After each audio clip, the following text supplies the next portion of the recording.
Dear students, today we are talking about the topic real numbers of class 10th. In this topic we are starting with the real numbers. So what do you mean by the real number?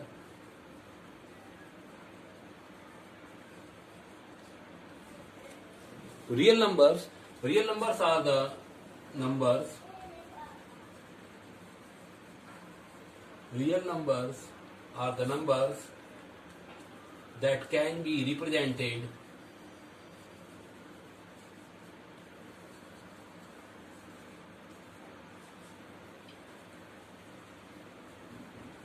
on the number line.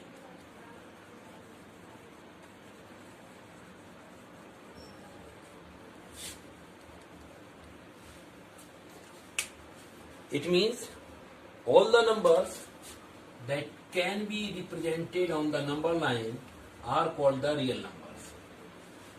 For example, if we take a number line is a line that consists of the numbers whether it is negative or it is positive. In left hand side the numbers are negative and the right hand side the numbers are positive. So this is called the number line.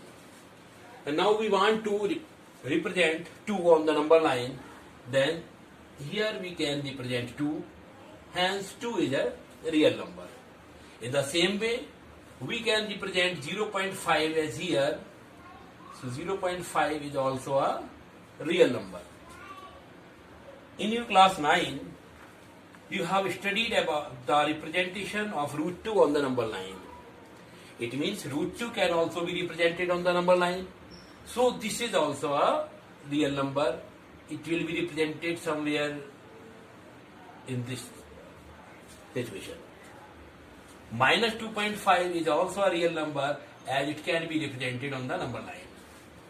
So all the numbers that can be represented on number line are called the real numbers.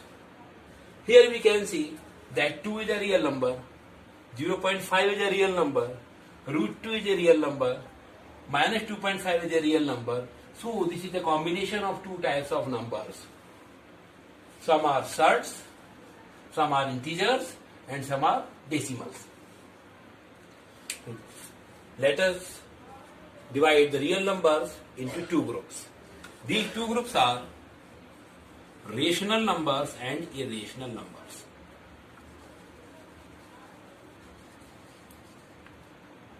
So here the rational numbers are the numbers that can be represented as P upon Q. So the numbers that can be represented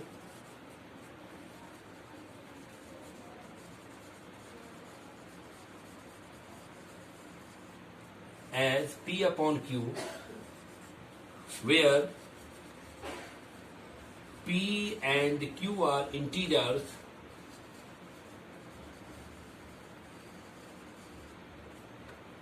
having common factor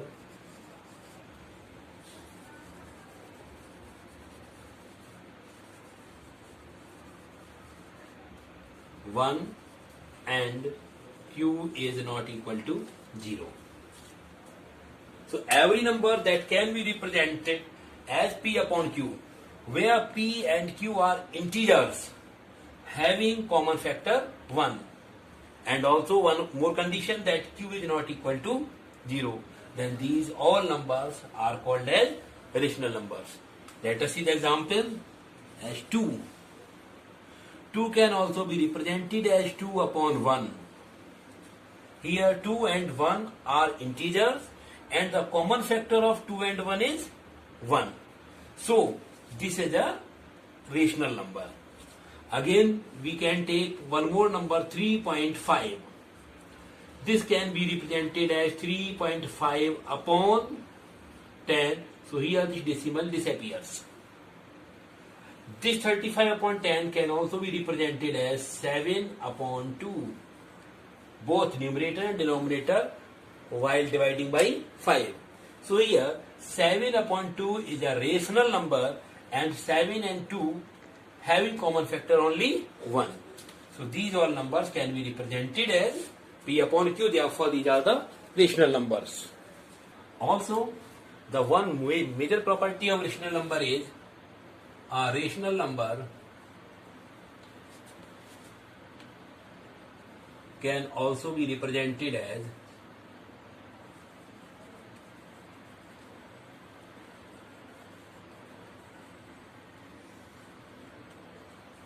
terminating decimal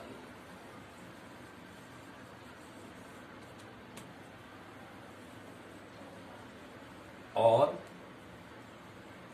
non-terminating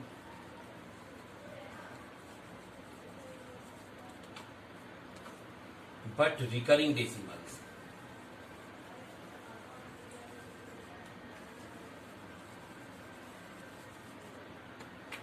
Here we are saying that rational numbers can be represented as terminating decimals or non-terminating but recurring decimals.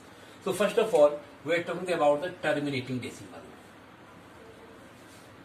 In this word, we are using terminating. Terminating means stopping after some places. If we take 7 upon 2, then dividing 7 by 2, we get 3.5. It stops after one decimal place. Another number we are taking 3 upon 8. While on a decimal representation, when we divide 3 by 8, then we get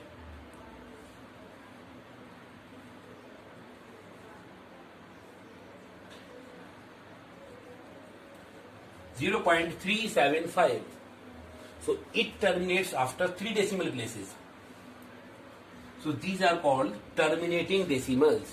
Whether if we divide 3 by 11, then we get 0.27, again 2, again 7, again 2, again 7, again 2, again 7, again 2, again 7, and this process continues up to infinite terms.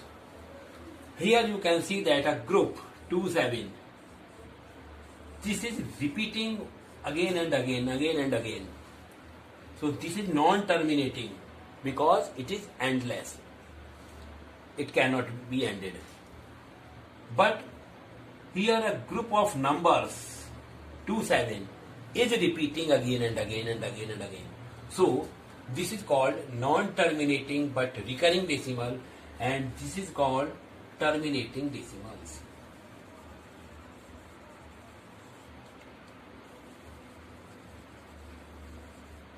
And this is non-terminating but recurring decimal.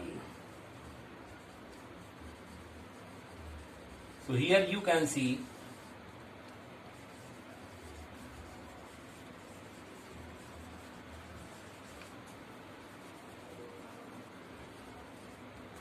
that 7 upon 2, this is in the form of P upon Q, so it is a rational number, can be represented as 3.5, 3 upon 8, this is in the form of P upon Q, so this also can be represented as terminating decimal. These are the rational numbers.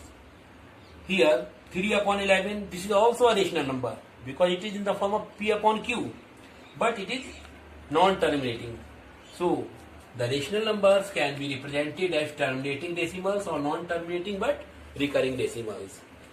Now we talk about irrational numbers. Now we are talking about the irrational numbers. In your previous class, we have studied about root 2, root 3, root 5, pi, 0.735121313752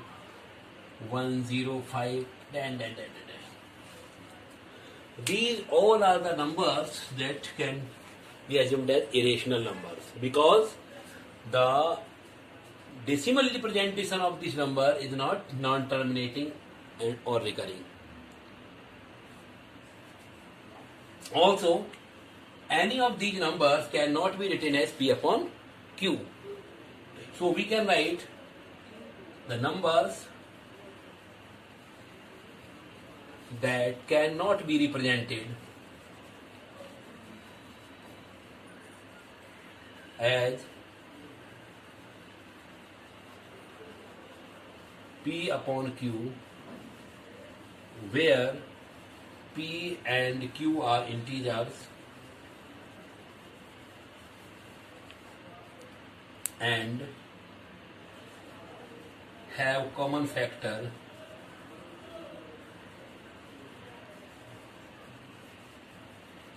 one, also Q is not equal to 0. So all the numbers that cannot be represented as P upon Q, these all numbers are called irrational numbers. Also we can see that irrational numbers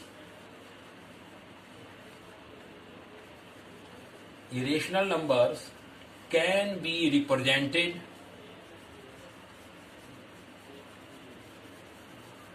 as non-terminating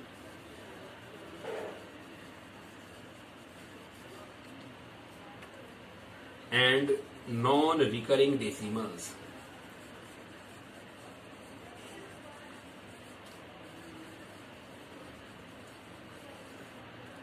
Here the term recurring, this you have to understand very clearly. Recurring means a bunch of numbers, or a number repeats after an equal interval. If when we are writing about 3 upon 11, then we see 0.27, 27, 27, 27 and so on. Here you can see that every 2 is repeating just after 1 digit. This 2 after 1 digit, again 2 after 1 digit, again 2 after 1 digit. If we are talking about 7, then 7 is repeating just after 1 digit, then again after 1 digit. But here, this is a number when this 7 and again 7. This comes 3, 5, 1, 2, 1, 3, 1, 3. Here, if we write again 7, then 2, 2, 4, 2, 6, 2, 8. This 7 comes after 8 digits, and this 7 comes after 5 digits. Again you can see 3, again 3, after 4 digit, next 3 after 1 digit. So in this number, no digit can be repeating after a proper sequence, after a proper interval. So this number is called the irrational number. So now we proceed, just taking one more new word to you, lemma.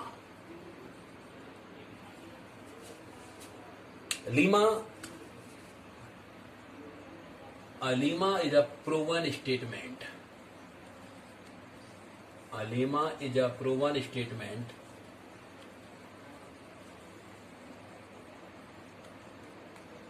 which is used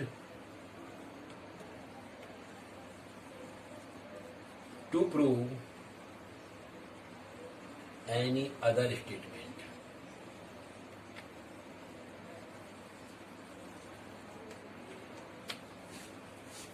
Here you can understand that lemma means a statement that is self-proven. It means a statement that need not any proof. ऐसा statement जिसका कोई proof की आवश्यकता ही नहीं है, ऐसे statement को Lima कहते हैं. अपने आप में ही वो प्रूव्ड है. इस तरह के स्टेटमेंट्स का यूज हम अदर चीजों को यूज प्रूव करने में करते हैं. First of all, Euclid has given a lemma that is known as Euclid's division lemma.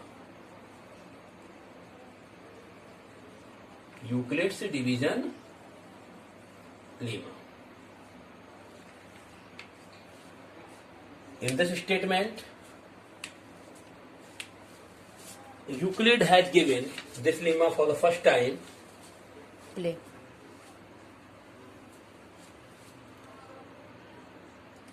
For any two positive integers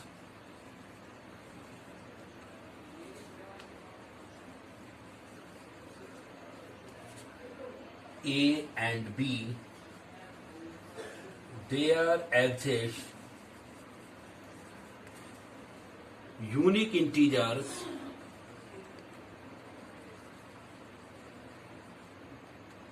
Q and R such that A is equal BQ plus R and R is greater or equal to 0 and less than B. So Euclid's division lemma states that for any two positive integers A and B, there exist unique integers Q and R such that A is equal BQ plus R where R is greater or equal to 0 and less than B. इस statement को आप लोगों ने पहले भी division algorithm के रूप में इस तरह देखा था. Dividend is equal divisor into quotient plus remainder. तो ये कोई नई चीज नहीं है.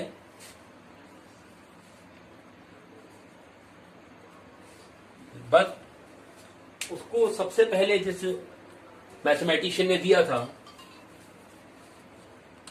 उसके आधार पर हम इसको एक बार दोबारा से समझने की कोशिश करेंगे.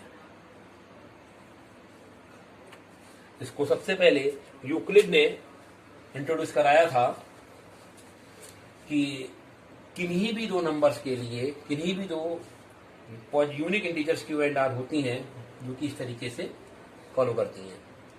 यहाँ आर रिमाइंडर है. ये रिमाइंडर 0 हो सकता है या 0 से बड़ा हो सकता है, लेकिन रिमाइंडर हमेशा डिवाइजर से छोटा होता है. Okay okay. So now we are trying to understand what are the uses of Euclid's division lemma. But here I have written Euclid's division algorithm. So algorithm is a series of steps. Algorithm is a series of steps that is used to solve any problem. So Euclid's division algorithm or Euclid's division lemma may be assumed as same. Lemma is a statement and algorithm is a series of steps that are well defined. So here we use Euclid's division algorithm to find the SCF of these three questions. And this is the question number 1 of exercise 1.1. So I am taking the first part of this section 135 and 225. We have to use Euclid's division algorithm. So we first of all we will write Euclid's division lemma. Euclid's division lemma. That is, for any two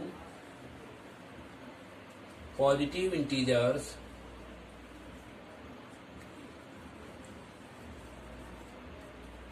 A and B, there exists